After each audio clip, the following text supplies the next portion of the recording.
আসসালামু আলাইকুম। স্বাগতম ব্রিটিশ বাংলা ট্রাভেলের সাপ্তাহিক আয়োজন ট্রাভেল নিউজ উইকলিতে। আমি মুজাহিদ আজ আবারও হাজির হয়েছি ট্রাভেল ইন্ডাস্ট্রির লেটেস্ট ও গুরুত্বপূর্ণ আপডেট নিয়ে। আজকের ভিডিওতে থাকছে 4টি গুরুত্বপূর্ণ ট্রাভেল নিউজ যা আপনার ভ্রমণ পরিকল্পনা বদলে দিতে পারে। আসুন তাহলে প্রথমে জেনে নিই আজকের নিউজগুলোতে কি কি থাকছে।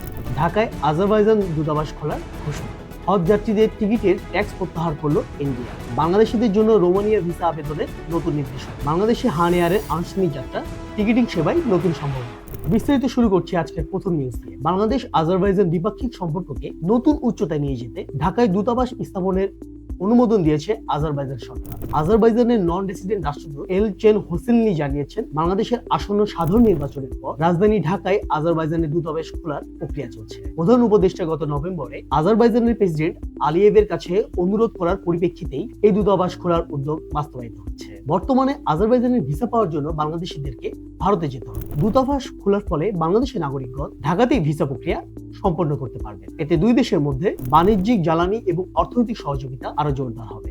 এবার আসি দ্বিতীয় নিউজ। 2026 সালে হজ যাত্রীদের জন্য প্লেনের এয়ার টিকিটের উপর ট্যাক্স প্রত্যাহার করেছেন জাতীয় রাজস্ব বোর্ড এনবিআর। 9 ডিসেম্বর এনবিআর জানায় অবিলম্বে এই সুবিধা কার্যকর হবে এবং আগামী বছরের 30 জুন পর্যন্ত এই সুবিধা বহাল থাকবে। হজ যাত্রীদের প্লেনের টিকিটের উপর ট্যাক্স প্রত্যাহার এবারই প্রথম করা হয়। আগেও এনবিআর একাধিকবার এই ট্যাক্স মওকুফ করেছে। বর্তমানে সৌদি আরবগামী বিমানের টিকিটের উপর 5,000 টাকা ট্যাক্স দিতে হয়, যা হজ যাত্রীদের জন্য মওকুফ করা হয়েছে। 2026 সালে বাংলাদেশ থেকে 78,500 জন হজ পালন করতে পারবে। চাঁদ দেখা সাপেক্ষে আগামী বছরের 26শে মে পবিত্র হজ অনুষ্ঠিত হতে পারে। এখন কথা বলবো তৃতীয় নিউজ নিয়ে। বাংলাদেশি নাগরিকদের জন্য রোমানিয়ার ভিসা আবেদনের স্থান সম্প্রসারণ করা হয়েছে। এখন থেকে বাংলাদেশি নাগরিক স্টুডেন্ট ভিসা এবং ফ্যামিলি রিউনিফিকেশন ভিসার জন্য মালয়েশিয়া, থাইল্যান্ড এবং ভিয়েতনামে রোমানিয়ার এম্বাসিতে কাগজপত্র জমা দিতে পারবে। এতদিন শুধুমাত্র নিউ দিল্লি রোমানিয়ার এম্বাসিতে জমা দেওয়া হয়। এই নতুন সুবিধার মাধ্যমে বাংলাদেশের নাগরিকগণ এখন থেকে নয়াদিল্লি রোমানিয়ার দূতাবাসের পাশাপাশি মালয়েশিয়ার কুয়ালালামপুর, ভিয়েতনামের হ্যানয় এবং থাইল্যান্ডের ব্যাংককে অবস্থিত রোমানিয়ার কূটনৈতিক মিশনেও স্টুডেন্ট ভিসা এবং ফ্যামিলি রিউনিফিকেশনের ভিসার আবেদন জমা দিতে পারবে।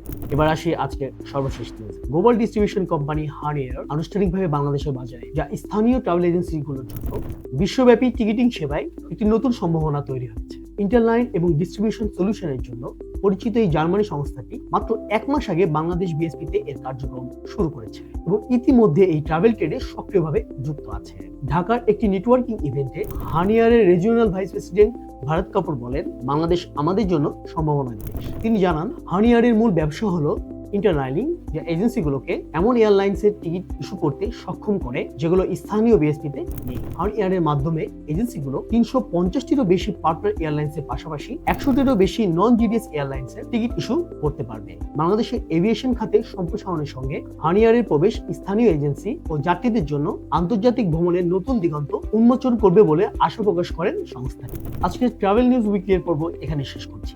ভ্রমণ, ভিসা ও টিকিট সংক্রান্ত যে কোনো প্রশ্ন বা তথ্যের জন্য যোগাযোগ করুন ব্রিটিশ বাংলা ট্রাভেলের সাথে। আমাদের হোয়াটসঅ্যাপ নম্বর, ওয়েবসাইট ও সোশ্যাল মিডিয়া লিংক নিচের ডেসক্রিপশন বক্সে পেয়ে যাবেন। ভিডিওটি ভালো লাগলে লাইক, কমেন্ট ও শেয়ার করতে ভুলবেন না। আর নিয়মিত ট্রাভেল আপডেট পেতে চ্যানেলটি অবশ্যই সাবস্ক্রাইব করুন। দেখা হবে পরবর্তী পর্বে নতুন কিছু ট্রাভেল আপডেট নিয়ে। সে পর্যন্ত সবাই ভালো থাকুন, সুস্থ থাকুন, হ্যাপি ট্রাভেল।